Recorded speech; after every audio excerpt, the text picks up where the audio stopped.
Eduardo sempre acreditou que tinha conquistado tudo sozinho. Dono de uma das maiores empresas do país, ele repetia constantemente em entrevistas que seu sucesso vinha de esforço, inteligência e decisões difíceis tomadas sem depender de ninguém. Era um homem seguro de si, orgulhoso de sua trajetória, convencido de que havia construído seu império com as próprias mãos. Aos 45 anos, Eduardo era respeitado no mundo dos negócios, temido por alguns, admirado por muitos. Sua empresa tinha sede em 3 países diferentes, empregava milhares de pessoas e movimentava fortunas inimagináveis.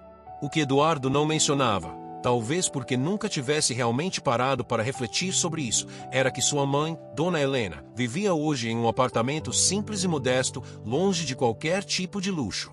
E ela era a mulher que o havia criado sozinha, sem ajuda de ninguém, com força e determinação que desafiavam qualquer lógica. O apartamento ficava em um bairro comum, no 4º andar de um prédio sem elevador. 2 pequenas janelas davam para uma rua movimentada, e o mobiliário era básico, funcional, sem nenhum sinal da riqueza que seu filho havia acumulado ao longo dos anos. Claro, Eduardo pagava todas as contas de Helena. Garantia que ela tivesse comida na mesa, remédios quando precisasse, o necessário para viver com dignidade. Mas sua presença era rara. Sempre ocupado, sempre em alguma reunião importante, sempre viajando para fechar mais um negócio. As visitas se resumiam a ocasiões especiais, aniversários, Natal, talvez o Dia das Mães se sua agenda permitisse. E Helena nunca reclamava, nunca cobrava. Apenas sorria quando ele ligava rapidamente para dizer que estava bem, mas sem tempo para uma conversa mais longa. A verdade é que Eduardo cresceu sem saber da história real por trás de sua própria sobrevivência. Uma história que só viria à tona décadas depois, quando já era tarde demais para recuperar o tempo perdido. Uma história de sacrifício tão profundo, tão absoluto, que mesmo quando revelada pareceria impossível de ser verdadeira. Quando Eduardo tinha apenas 8 anos, ele adoeceu gravemente. Começou com uma febre persistente que não baixava. Depois vieram as dores no corpo, a fadiga extrema, a perda de apetite. Helena, preocupada, levou o menino a vários médicos. Cada consulta trazia mais preocupação, mais exames solicitados, mais perguntas sem respostas claras. Até que, finalmente, após semanas de investigação e dezenas de exames, veio o diagnóstico que mudaria tudo. Eduardo tinha uma doença rara e extremamente agressiva, algo que atacava seu sistema imunológico de forma brutal e progressiva. Os médicos foram diretos. Sem tratamento imediato, o menino tinha poucos meses de vida. Com tratamento, havia uma chance de sobrevivência, mas nada garantido. E o tratamento era caro, muito caro. Envolvia medicamentos importados que ainda não existiam no mercado nacional, sessões frequentes de quimioterapia com protocolos experimentais, consultas com especialistas raros, exames de alta complexidade que precisavam ser realizados em laboratórios específicos. Na época, Helena era casada com Roberto Almeida, um homem rico, herdeiro de uma família tradicional da cidade. Os Almeida eram conhecidos por gerações, donos de terras, de negócios estabelecidos, de um nome que abria portas e garantia respeito instantâneo. Helena havia se casado com Roberto aos 22 anos, em uma cerimônia grandiosa que ocupou as páginas sociais dos jornais locais. Eles moravam em uma mansão no bairro mais nobre da cidade, uma propriedade com jardins extensos, piscina, quadra de tênis e uma equipe de funcionários que cuidava de tudo. Era uma vida de privilégios que Helena jamais havia imaginado ter. Ela vinha de uma família humilde, trabalhadora, de pessoas simples que viviam do próprio trabalho. Conhecer Roberto foi como entrar em um mundo completamente diferente, um mundo onde o dinheiro resolvia qualquer problema, onde o conforto era absoluto e as preocupações financeiras simplesmente não existiam. Mas quando os médicos deram o diagnóstico de Eduardo e explicaram detalhadamente o custo astronômico do tratamento, a reação da família de Roberto foi surpreendentemente fria e calculista. Uma reunião foi convocada na biblioteca da mansão, aquele ambiente de madeira escura, livros encadernados em couro e móveis pesados que parecia feito para decisões importantes.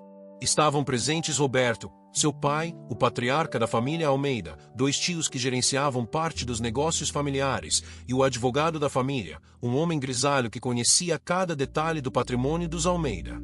Helena estava lá também, sentada em uma cadeira isolada, sentindo-se estranhamente distante daquelas pessoas com quem convivia há anos.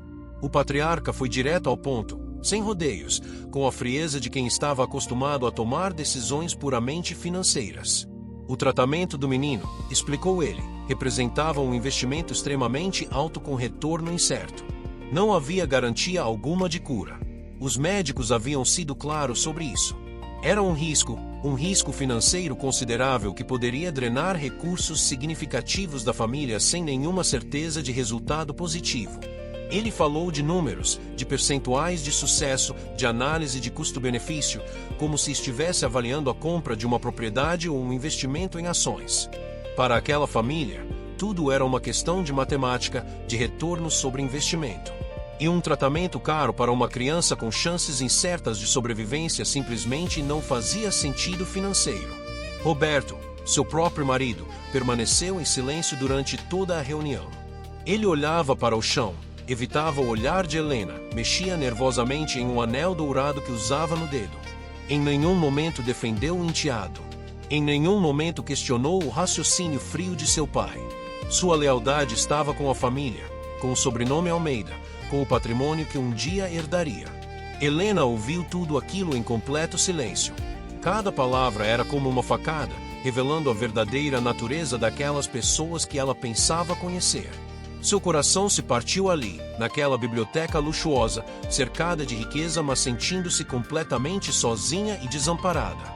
Mas seu rosto permaneceu impassível. Ela não chorou, não suplicou, não implorou. Apenas absorveu cada palavra, cada justificativa fria, cada cálculo desumano. Quando a reunião terminou e todos se levantaram para sair, Helena permaneceu sentada por mais alguns minutos, sozinha naquele ambiente opressor. E foi ali, em meio ao silêncio pesado daquela biblioteca, que uma decisão se formou em sua mente. Uma decisão cristalina, inabalável, que mudaria o curso de sua vida para sempre. Ela não precisava daquela família. Não precisava daquela mansão. Não precisava de nada que o dinheiro dos Almeida pudesse comprar. Ela precisava apenas de uma coisa, que seu filho vivesse. E se aquelas pessoas não estavam dispostas a ajudar, então ela faria sozinha. Não importava o custo. Não importava o sacrifício. Eduardo viveria, mesmo que isso significasse que ela precisasse abrir mão de tudo. Naquela mesma noite, sozinha em seu quarto enquanto Roberto dormia no quarto de hóspedes, evitando qualquer confronto, Helena fez suas malas. Apenas uma mala com roupas essenciais, documentos importantes e algumas fotografias. Deixou para trás os vestidos caros, as joias, os sapatos importados, tudo que representava aquela vida de luxo. No dia seguinte, antes do amanhecer, Helena acordou Eduardo com cuidado. O menino estava pálido, fraco, mas seus olhos ainda brilhavam com aquela inocência infantil. Ela o vestiu, pegou a mala e saiu daquela mansão pela última vez, sem olhar para trás. Não houve despedidas dramáticas, não houve confrontos. Apenas uma mulher e seu filho, caminhando pela alameda arborizada em direção à rua, rumo a um futuro incerto. Horas depois, Helena entrou no escritório de um advogado que havia sido recomendado por uma antiga amiga. Um advogado diferente daquele que servia à família Almeida, alguém que pudesse representar seus interesses sem conflitos. E ali, sentada em uma cadeira simples em um escritório modesto, Helena assinou os papéis do divórcio. Mas não pediu nada em troca. Absolutamente nada. O advogado tentou argumentar, explicou que ela tinha direito a uma parte considerável do patrimônio do casal, que poderia garantir uma vida confortável para ela e para o filho. Helena ouviu tudo com paciência e então foi categórica, não queria nada que pudesse atrasar o processo. Cada dia contava. Eduardo precisava iniciar o tratamento imediatamente, e qualquer disputa judicial sobre partilha de bens poderia levar meses, talvez anos. Então ela renunciou. Renunciou à casa onde morava, aos bens que tinha direito por lei, às joias que havia recebido ao longo dos anos, à herança futura que poderia garantir seu sustento e o de Eduardo. Assinou documento após documento, cada um representando uma porta se fechando, uma possibilidade sendo abandonada. E aceitou sair daquela vida com apenas uma mala de roupas, levando consigo o filho nos braços e a esperança feroz de que ele sobreviveria. Com o divórcio finalizado em tempo recorde, Helena alugou um pequeno quarto em uma pensão simples. Era um espaço apertado, com apenas uma cama, um armário velho e uma janela pequena que mal deixava a luz entrar. O banheiro era compartilhado com outros moradores do corredor. Estava muito longe da mansão dos Almeida, mas era deles. Era um começo. Os anos que se seguiram foram os mais difíceis da vida de Helena. Ela precisava de dinheiro, muito dinheiro, e precisava rápido.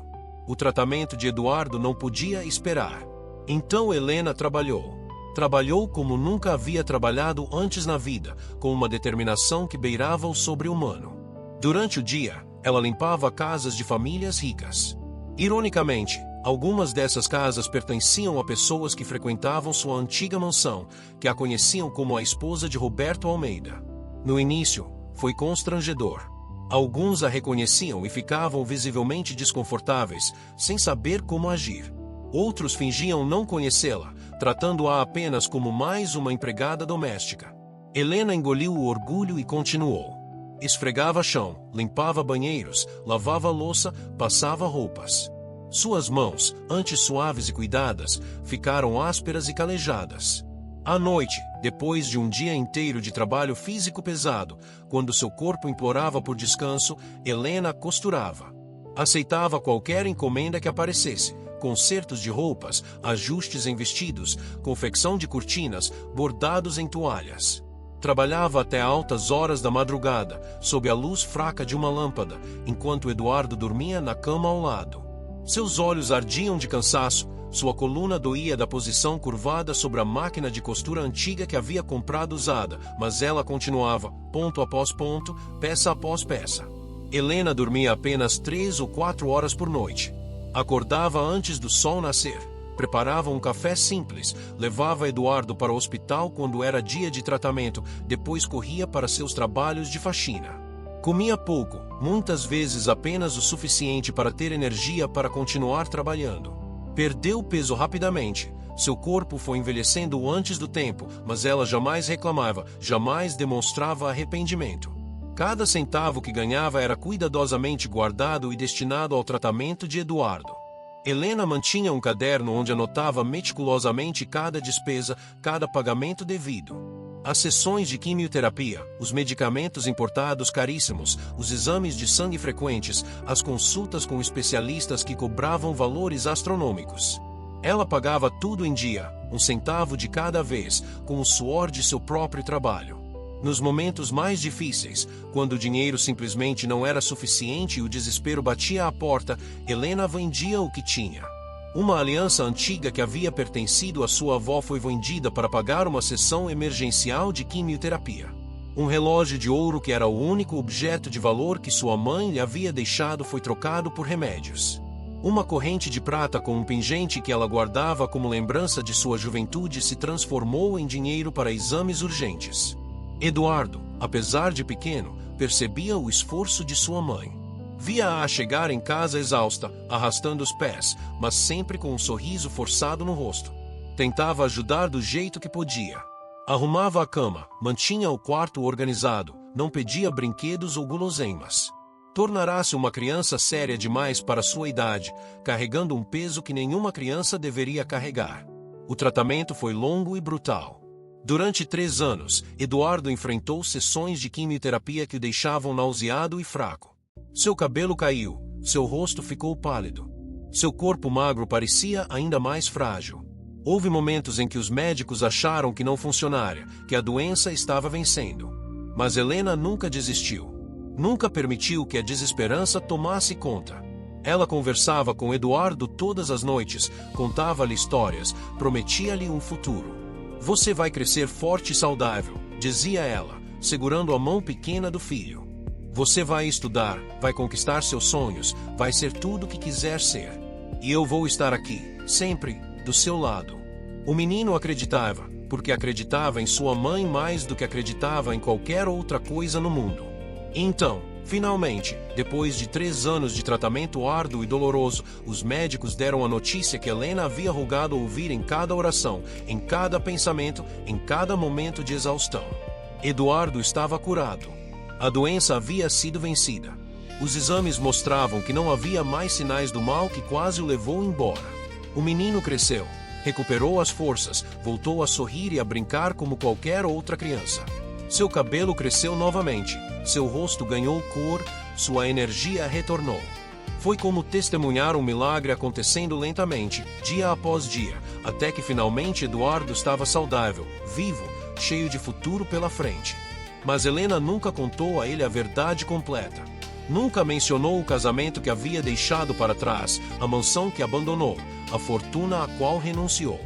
Nunca falou sobre os anos de trabalho exaustivo, as noites sem dormir, as refeições que pulou para garantir que ele tivesse comida e remédio. Para ela, aquilo não era um sacrifício digno de reconhecimento. Era simplesmente o que uma mãe fazia por um filho. Era amor em sua forma mais pura e incondicional, sem esperar nada em troca. Eduardo cresceu acreditando que sua mãe havia sempre vivido de forma simples, que ela era apenas uma costureira e faxineira que trabalhava duro para sustentar a família. Ele não se lembrava da mansão porque era muito pequeno quando saíram de lá. As memórias daquele tempo haviam se apagado, substituídas pelas lembranças do quartinho na pensão, do esforço diário, da luta constante. Com o tempo, Eduardo se tornou um adolescente dedicado aos estudos.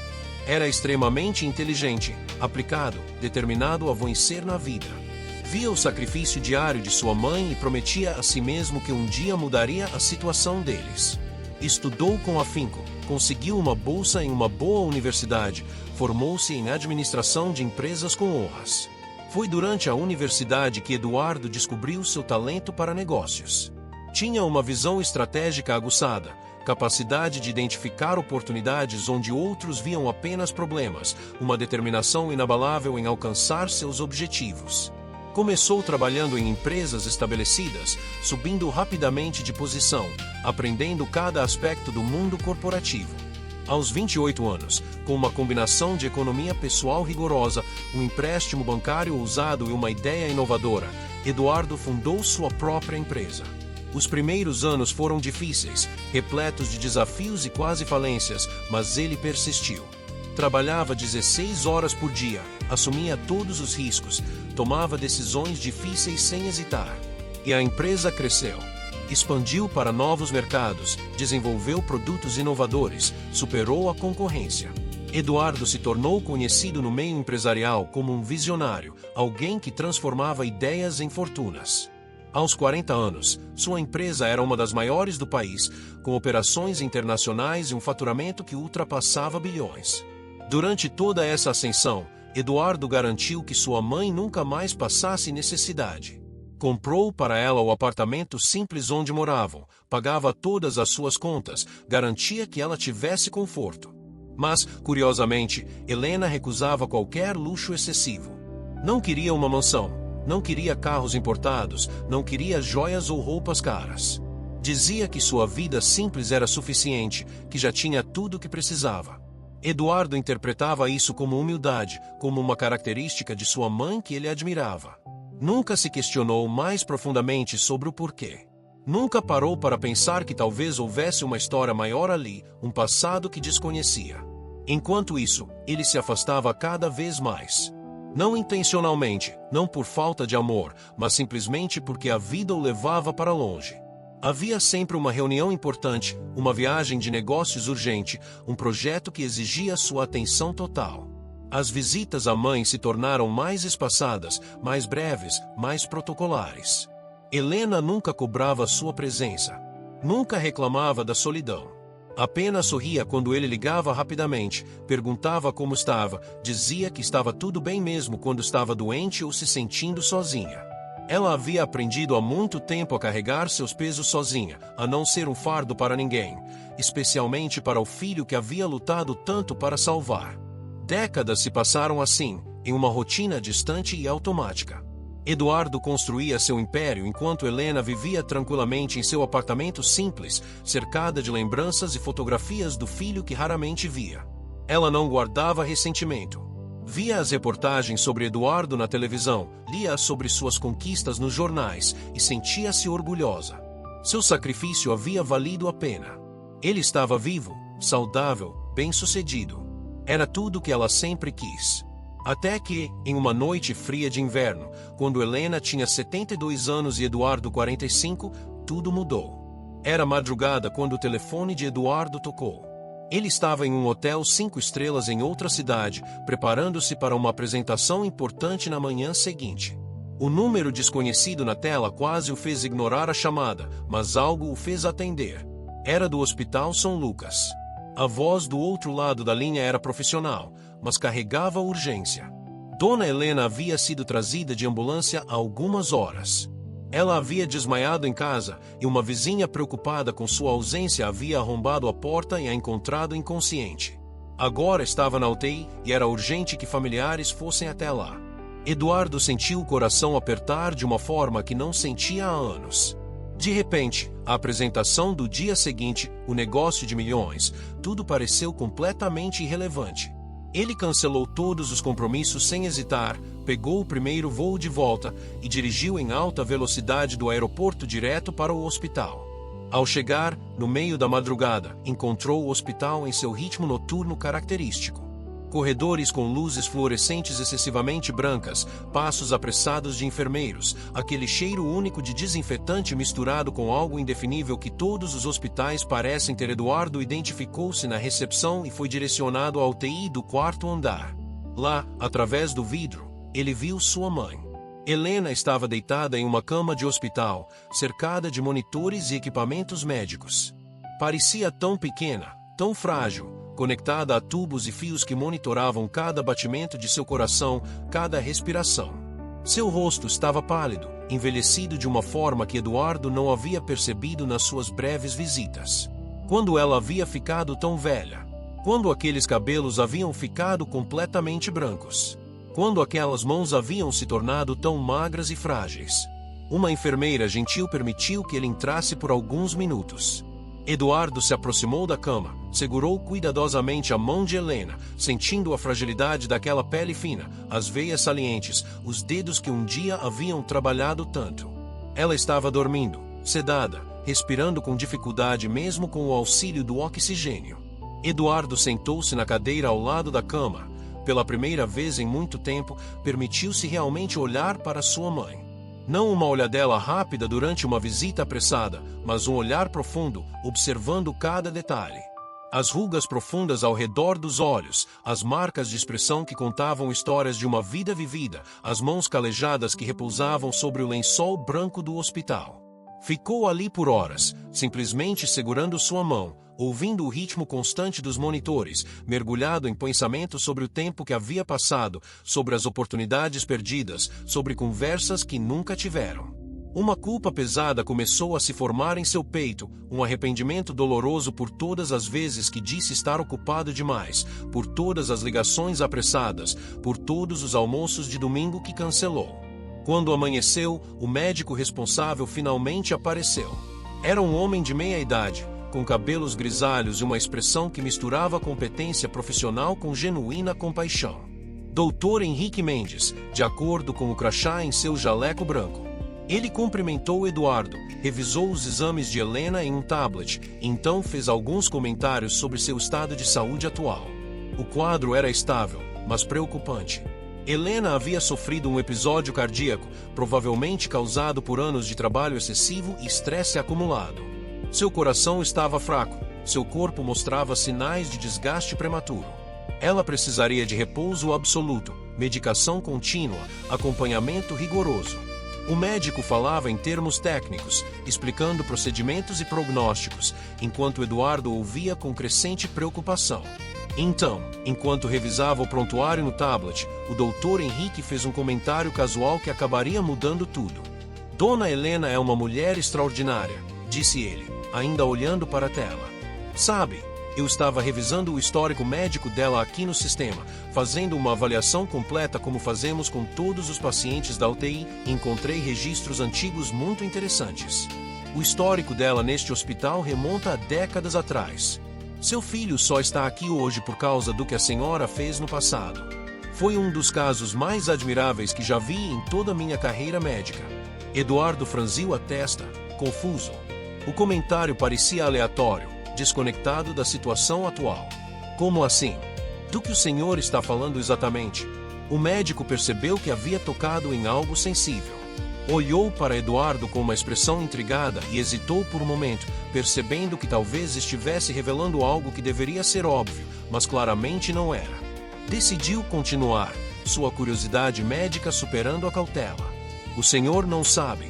O tratamento que salvou sua vida quando criança foi inteiramente financiado por sua mãe. Está tudo registrado aqui nos arquivos digitalizados do hospital.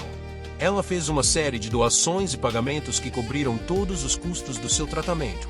Na época, estou falando de mais de 30 anos atrás, foi um tratamento caríssimo, de altíssima complexidade. Pouquíssimas famílias no país teriam condições de bancar algo assim. Eduardo sentiu como se o chão tivesse literalmente desaparecido sob seus pés. Seu estômago se revirou. As palavras do médico ecoavam em sua mente, mas não faziam sentido. Isso não é possível, murmurou ele, sua voz saindo mais fraca do que pretendia.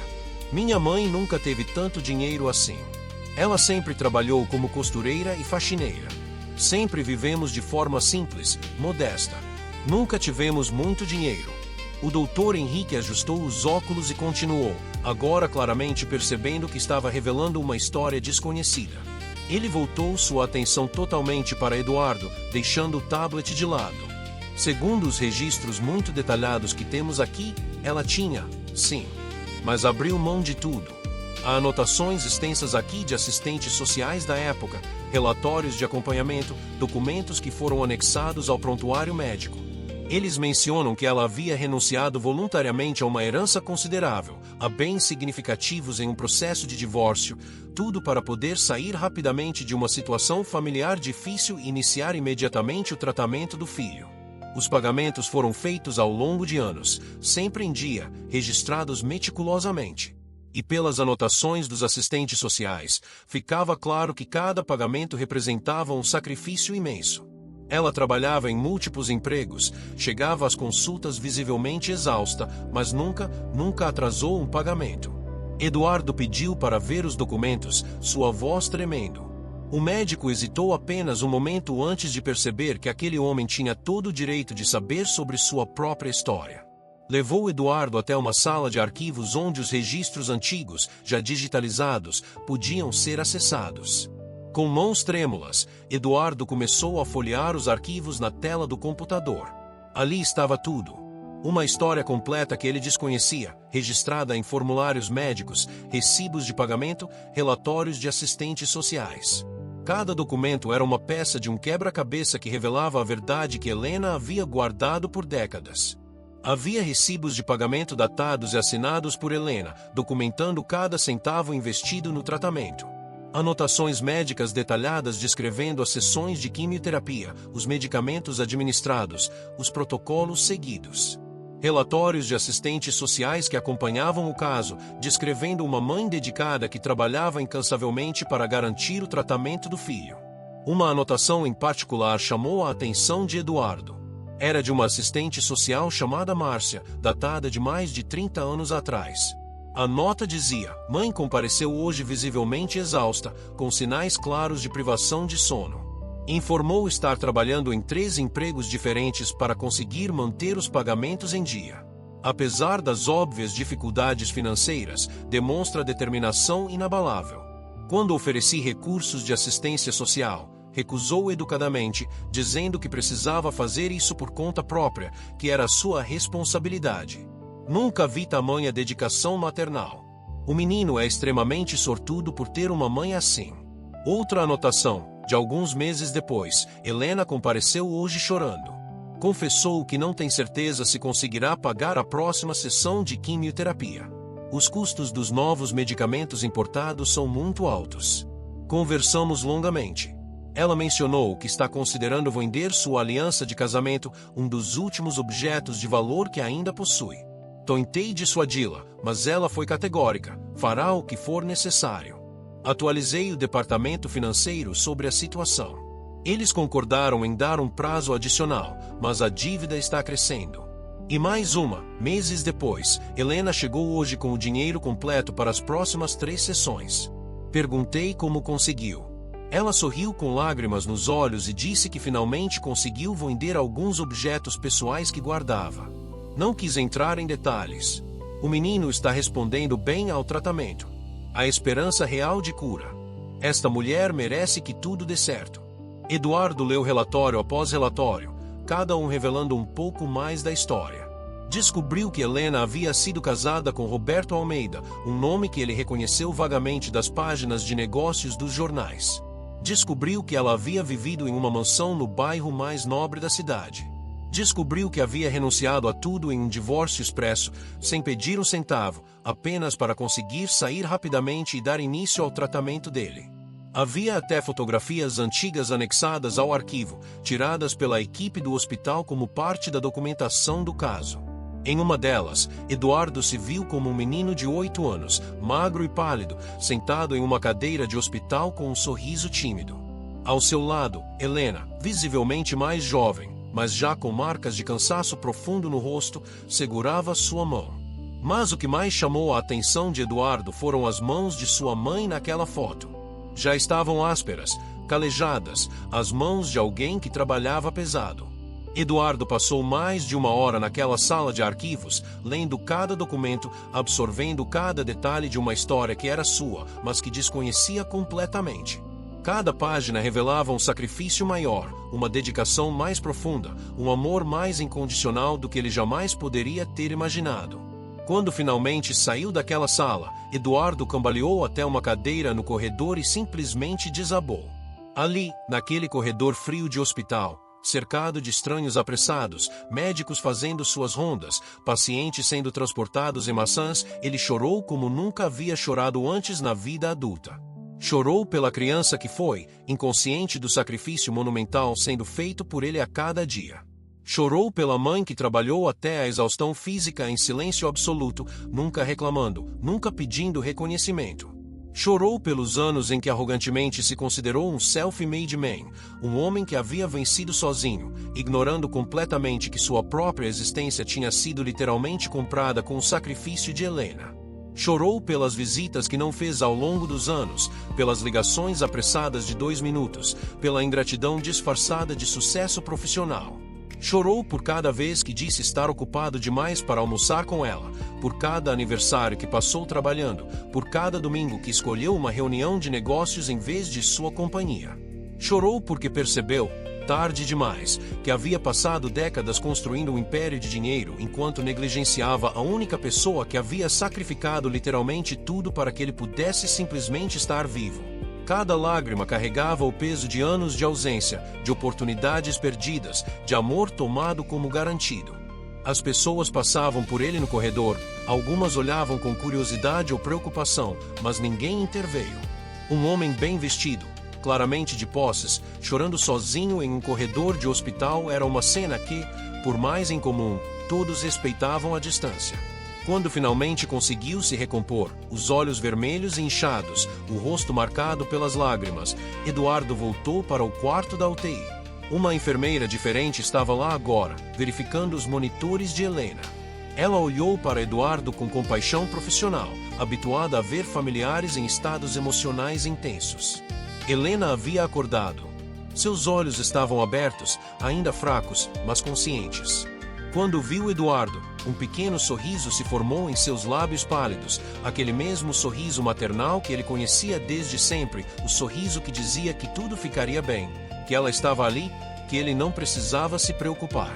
Eduardo pediu à enfermeira um momento a sós. Ela concordou gentilmente e saiu, fechando a porta de vidro atrás de si, dando-lhes privacidade dentro das limitações de uma UTI. Ele se aproximou devagar, como se tivesse medo de quebrar algo precioso, e ajoelhou-se ao lado da cama, trazendo seu rosto ao nível do de Helena.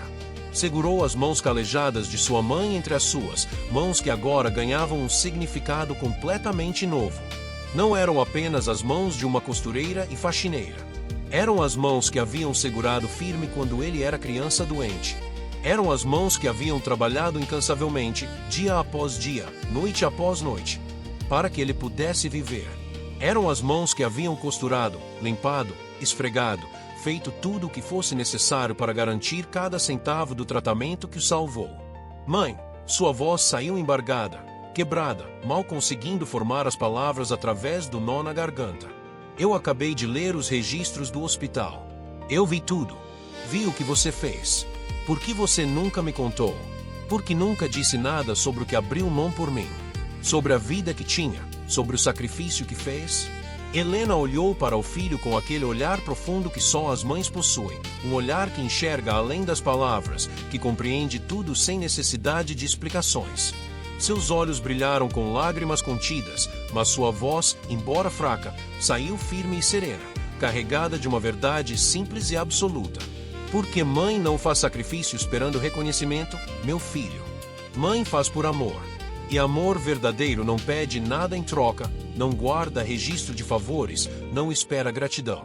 Você estava doente, precisando de ajuda, e eu tinha a capacidade de fazer algo a respeito. Foi simples assim. Eu faria tudo de novo, 1000 vezes, 10.000 vezes, sem hesitar um único segundo. Ver você vivo, crescer, ter sucesso, isso sempre foi recompensa suficiente para mim. As lágrimas que Eduardo havia conseguido conter voltaram com força total. Ele abaixou a cabeça e chorou sobre as mãos de sua mãe, sentindo-a acariciar suavemente seus cabelos como fazia quando ele era pequeno, quando tinha pesadelos, quando estava assustado. Aquele gesto simples, tão familiar, tão reconfortante, agora carregava décadas de amor silencioso, de sacrifício não reconhecido, de dedicação absoluta. Ficaram assim por longos minutos, mãe e filho reconectando-se de uma forma que nunca haviam conseguido antes, através da verdade finalmente revelada, através do reconhecimento demorado de um amor que sempre esteve ali, mas que só agora era completamente compreendido em toda a sua profundidade.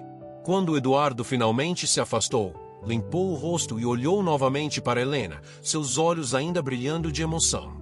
Eu prometo, mãe, disse ele com voz firme, carregada de determinação. Eu prometo que vou passar o resto da minha vida tentando honrar o que você fez por mim. Não apenas com dinheiro ou conforto material, mas com presença, com tempo, com tudo que você merece e nunca pediu. Helena sorriu novamente, um sorriso mais amplo dessa vez, e apertou a mão do filho com toda a força que ainda tinha. Eu só quero você feliz, Eduardo. Feliz e consciente de que a vida não é só trabalho e conquistas materiais. É sobre as pessoas que amamos, o tempo que passamos com elas, as memórias que criamos juntos. Se você aprendeu isso, então tudo valeu a pena. Naquele momento, ali naquele quarto de UTI, sob a luz fria dos equipamentos médicos e o som constante dos monitores, Eduardo tomou várias decisões fundamentais que mudariam completamente o rumo do resto de sua vida. Nos dias seguintes, enquanto Helena se recuperava gradualmente no hospital, Eduardo começou a agir. Sua primeira decisão foi pessoal e imediata, reestruturou completamente sua agenda e suas prioridades. Delegou grande parte de suas responsabilidades corporativas para executivos de confiança, pessoas competentes que havia contratado ao longo dos anos, mas em quem sempre teve dificuldade de confiar plenamente. Percebeu, com clareza dolorosa, que sua necessidade de controlar tudo pessoalmente não vinha de necessidade real, mas de ego. Sua empresa era sólida, sua equipe era capaz. Ele não precisava estar presente em cada reunião, não precisava aprovar cada decisão. Podia confiar em outras pessoas e ter uma vida além do trabalho. Reduziu sua carga de trabalho para metade do que era antes. Estabeleceu limites claros, sem reuniões aos fins de semana, sem trabalho depois das 6 da tarde exceto em emergências reais, e uma semana por mês completamente livre de compromissos profissionais. Seus colegas e concorrentes consideraram isso loucura, um suicídio profissional. Mas Eduardo não se importou. Sua segunda decisão foi simbólica, mas profundamente significativa.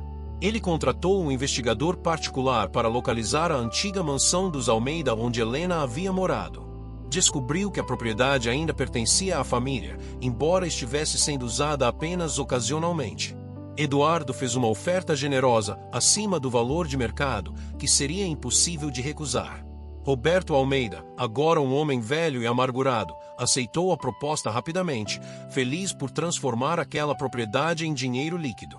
Ironicamente, o enteado que sua família havia considerado um mau investimento décadas atrás agora comprava de volta, por uma fortuna, a casa que Helena havia perdido por causa dele. Mas Eduardo não comprou a mansão para morar nela, nem para dar a Helena como algum tipo de compensação material. Ele tinha um plano muito mais significativo. Transformou aquela propriedade imensa em um lar de apoio para mães em situação de vulnerabilidade que estavam lutando para cuidar de filhos gravemente doentes. Reformou completamente o espaço, criando apartamentos individuais confortáveis onde famílias inteiras podiam morar temporariamente, próximas aos hospitais onde seus filhos faziam tratamento. Instalou uma cozinha comunitária, áreas de convivência, espaços de recreação para crianças. Contratou assistentes sociais, psicólogos, nutricionistas, uma equipe completa dedicada a apoiar essas famílias não apenas financeiramente, mas emocionalmente. A inauguração do Lar Helena, como foi nomeado, aconteceu 6 meses depois, quando Helena já estava completamente recuperada. Ela chorou ao ver aquela mansão, tantos anos depois, transformada em um símbolo de esperança para outras mães que enfrentavam batalhas semelhantes à que ela havia enfrentado décadas atrás. Mas a maior criação de Eduardo foi o Instituto Helena, uma organização sem fins lucrativos dedicada especificamente a ajudar crianças com doenças raras e suas famílias. O Instituto não apenas fornecia recursos financeiros diretos para tratamentos médicos caros, mas criava uma rede completa de apoio. Havia um departamento jurídico que auxiliava famílias a navegarem pelo complexo sistema de saúde, garantindo que conseguissem todos os benefícios e direitos a que tinham direito. Havia um serviço de apoio psicológico, oferecendo terapia gratuita não apenas para as crianças doentes, mas para os pais e irmãos que também sofriam com a situação. O Instituto criou um banco de medicamentos, importando remédios raros e caros que não estavam disponíveis no país e distribuindo-os gratuitamente para quem precisasse. Estabeleceu parcerias com hospitais e clínicas especializadas, garantindo tratamento de qualidade para seus assistidos. Criou um programa de bolsas de estudo para irmãos de crianças doentes, reconhecendo que muitas vezes essas crianças tinham suas próprias vidas negligenciadas durante os tratamentos médicos prolongados. Eduardo investiu não apenas dinheiro, mas seu próprio tempo e energia no Instituto. Passou a frequentar as instalações regularmente, conversando com as famílias, ouvindo suas histórias, compreendendo suas dificuldades. Cada conversa o lembrava de sua própria história, do que Helena havia enfrentado sozinha, e reforçava sua determinação de garantir que outras famílias não precisassem passar pelo mesmo. Em um ano, o Instituto Helena já havia ajudado mais de 200 famílias. Em 2 anos, esse número ultrapassou 1.000. A organização ganhou reconhecimento nacional, prêmios de filantropia, elogios de autoridades de saúde. Mas para Eduardo, a verdadeira medida de sucesso eram as cartas e mensagens que recebia de pais agradecidos, de crianças que sobreviveram graças ao apoio recebido.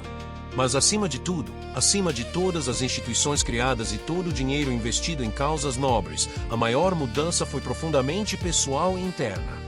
Eduardo transformou completamente a forma como vivia sua vida e se relacionava com sua mãe. Ele passou a visitar Helena não mais esporadicamente, mas regularmente. Não visitas breves e protocolares, mas encontros verdadeiros, longos, significativos. Começaram a almoçar juntos toda quarta-feira, sem exceção. Eduardo bloqueava aquele horário em sua agenda como o compromisso mais importante da semana, intocável, inegociável. Nesses almoços, eles conversavam de verdade. Eduardo perguntava sobre a vida de Helena, sobre suas memórias, sobre histórias do passado que nunca havia tido paciência de ouvir. Descobriu tanto sobre sua mãe que desconhecia. Seus sonhos de juventude, como conheceu seu pai biológico que morreu antes dele nascer, as dificuldades que enfrentou muito antes de Eduardo adoecer. Helena, por sua vez, falava sobre os anos difíceis que Eduardo não se lembrava. Contava sobre as madrugadas costurando, sobre as casas que limpava, sobre os momentos em que pensou que não conseguiria, mas encontrava forças para continuar. Falava sem amargura, sem buscar pena, apenas compartilhando sua história com alguém que finalmente estava pronto para realmente ouvir. Eduardo também começou a levá-la para lugares que ela nunca havia podido ir. Fizeram uma viagem para a praia, algo que Helena sempre sonhara mas nunca tivera recursos ou tempo. Viram juntos pela primeira vez o oceano ao amanhecer, sentados lado a lado na areia, em silêncio, apenas apreciando aquele momento simples mas precioso. Foram ao teatro assistir peças clássicas que Helena mencionava gostar mas nunca havia assistido ao vivo. Visitaram museus, caminharam por parques, jantaram em restaurantes que ela sempre quis conhecer, mas considerava muito caros. Eduardo não fazia isso ostensivamente ou como compensação. Fazia porque genuinamente queria estar ao lado dela, criando novas memórias, aproveitando o tempo que ainda tinham juntos.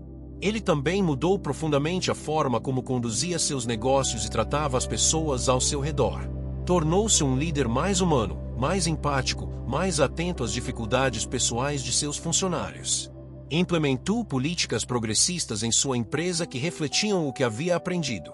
Criou licenças parentais estendidas, muito além do mínimo legal, para que pais e mães pudessem estar presentes nos momentos cruciais da vida de seus filhos.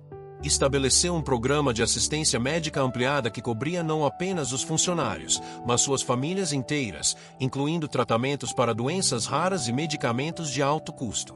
Implementou um fundo de emergência para funcionários enfrentando crises pessoais, como doenças na família ou situações financeiras inesperadas. Criou um serviço de aconselhamento e apoio psicológico gratuito para todos os colaboradores.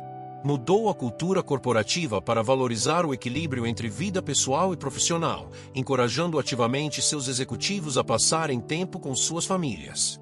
Alguns analistas de mercado criticaram essas medidas como excessivamente generosas, argumentando que reduziriam a lucratividade.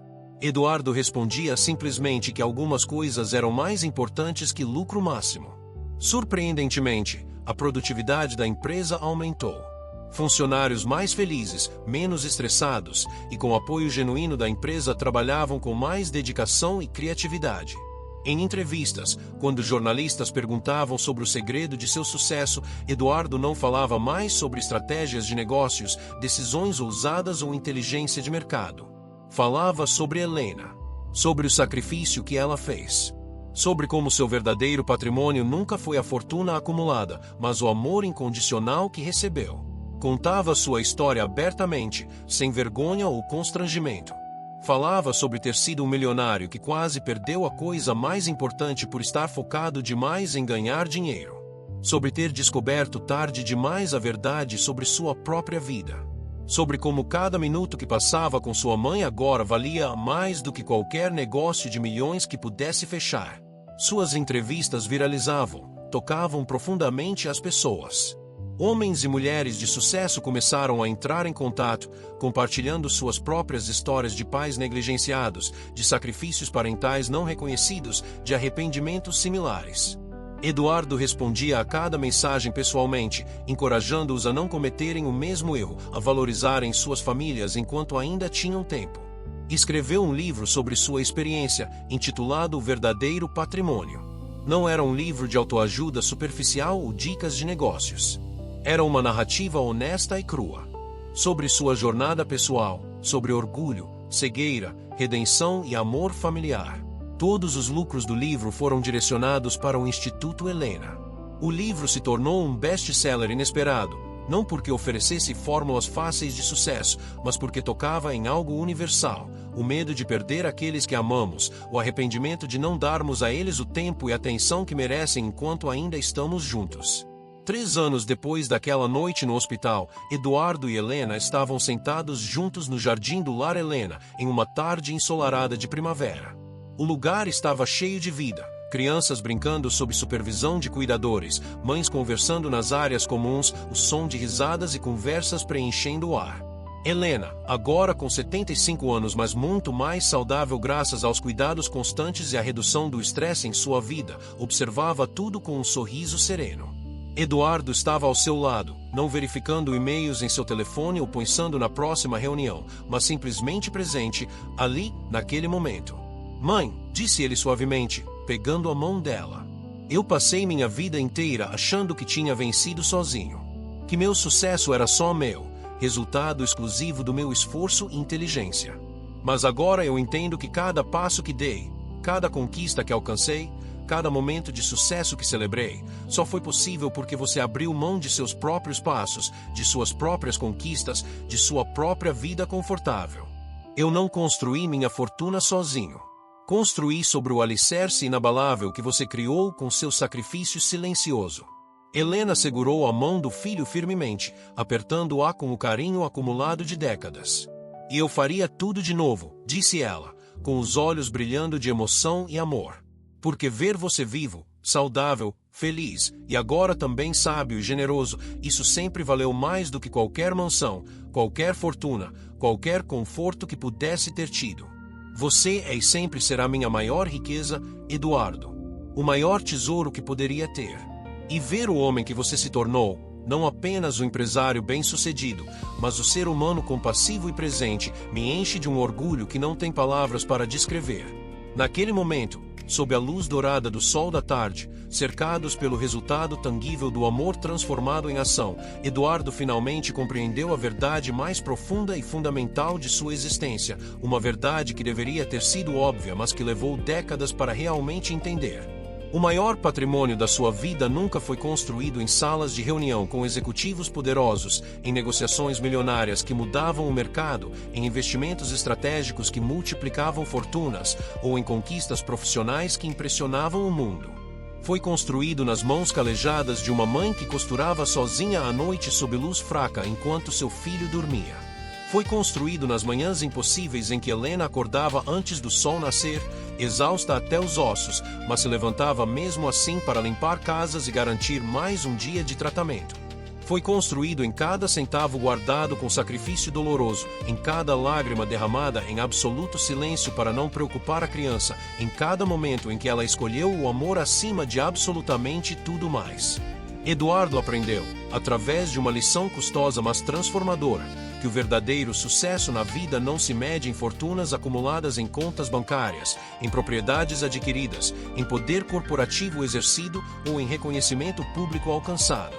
Mede-se em vidas transformadas genuinamente pelo amor incondicional. Mede-se no tempo de qualidade passado com aqueles que realmente importam. Mede-se na capacidade de reconhecer e honrar os sacrifícios feitos por nós, não com palavras vazias, mas com ações concretas e presença constante. E que o verdadeiro heroísmo não está nas pessoas que constroem impérios empresariais do nada, que acumulam riquezas inimagináveis, que alcançam poder e influência sobre milhares. O verdadeiro heroísmo, o tipo que realmente importa no final de tudo, está naqueles que abrem mão de tudo, silenciosamente, sem esperar reconhecimento ou gratidão, para que aqueles que amam possam simplesmente ter uma chance de viver, de crescer, de encontrar sua própria felicidade. Porque no final, quando tudo é considerado e pesado, a maior herança que podemos deixar para o mundo não é feita de dinheiro acumulado em fundos de investimento, de propriedades transferidas através de testamentos, de empresas passadas para gerações futuras, ou de nossos nomes gravados em placas de bronze em prédios imponentes. A maior herança é feita de amor incondicional dado livremente, de sacrifícios feitos sem hesitação quando aqueles que amamos precisam de nós, de presença constante nos momentos que realmente importam, de tempo investido em criar memórias preciosas e da certeza absoluta deixada em seus corações de que alguém os amou tanto, tão profunda e completamente, que foi capaz de renunciar ao próprio futuro, às próprias ambições, ao próprio conforto, para dar a eles uma chance real de ter o deles. E essa lição, aprendida tarde mas finalmente compreendida em toda a sua profundidade, mudou Eduardo para sempre. Não apenas em suas ações externas, mas em sua essência mais íntima. Ele se tornou não apenas um homem mais presente e generoso, mas um ser humano fundamentalmente transformado pelo reconhecimento tardio, mas total, de um amor que sempre esteve ali, esperando pacientemente para ser verdadeiramente visto, reconhecido e honrado.